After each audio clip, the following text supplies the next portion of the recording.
Yo, what's going on? Mike from Mike Talk Sports. After that phenomenal Game 1 of the NFL season between the Detroit Lions and the Kansas City Chiefs, the main storyline in question mark to come out of the Chiefs of that game is, of course, their skill position players and lack thereof. So in today's video, we're going to be breaking down the starter of last night, Noah Gray, and overall the backup tight end of the Chiefs in order to determine can Noah Gray step up in 2023 for the Chiefs. Kadarius Toney and Sky Moore looked absolutely atrocious out there, and it really is no surprise. We've really never seen anything at the NFL level between the two players, and Sky Moore actually had less receiving yards and less of a role in this offense than Noah Gray did last year, their backup tight end. So in my opinion, no matter what the health is of Travis Kelce, they're going to look to Noah Gray to be one of the main targets in this offense. He's simply much more reliable. He's a bigger target, and he's less of a risk to throw to on a snap-to-snap basis than those two receivers I just named. Last night demonstrated how Noah Gray, no matter what the health is of Travis Kelce, can still have a role in this offense. Why do I say that? Noah Gray looked pretty solid last night. Only 5 targets, but 3 catches on 5 targets, which is pretty solid, for 31 yards. And last year, overall, he had 299 yards and 2 total touchdowns with an 82% catch rate. So again, a very reliable target for Patrick Mahomes last year.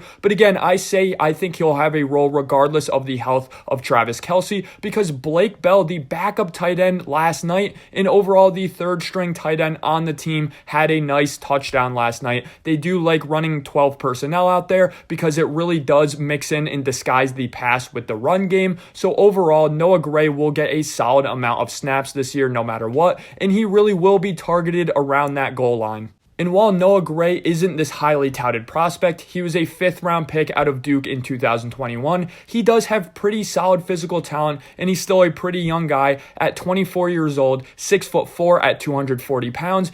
He ran about a 4.6 240 40-yard dash at his pro day with a 35-inch vertical, which makes him about average to slightly above league average in terms of an athletic profile out of a tight end. He's also a pretty solid and willing blocker with good size to him, which means he will be on the field no matter what in those 12 personnel packages. He's not one of those backup tight ends you have to sub out for rundowns. If Travis Kelce stays healthy for the most part in this season, my official stat line prediction for Noah Gray is going to be 350 yards and 4 touchdowns. Overall, that's above average production from a backup tight end. I really do think that he'll work in some weeks in some goal line situations and get some easy touchdowns from Patrick Mahomes. I even think there will be some weeks where he has about 50 to 60 receiving yards, as last night we saw displayed his nice run after the catch ability, which is going to break him about a 20-yard gain a couple of times this season. If Travis Kelce is banged up throughout the season and only plays about 10 games, I do expect a bigger season from Noah Gray. I expect him to get around 500 to 600 receiving yards with about 6 to 7 touchdowns. That's one of those guys, if you have a bad fantasy tight ends in some favorable matchups, I guess that you would start Noah Gray because of that touchdown upside.